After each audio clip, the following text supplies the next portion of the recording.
Hello everyone, welcome to a new video. In this video, I'll show you how to turn off traffic in Google Maps. This is very simple and useful but easy. Before starting the tutorial, please subscribe our channel. Now let's start. First, open Google Maps on your device.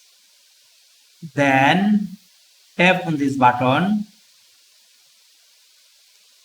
Now under the Map Details tab, you can see traffic option.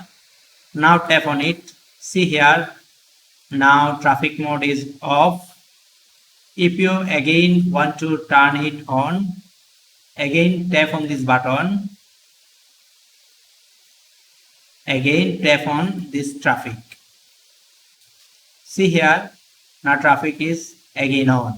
That's it. I hope you enjoyed this tutorial. If you enjoyed this, please like this and also as well as subscribe our channel for more interesting tech videos. Thank you.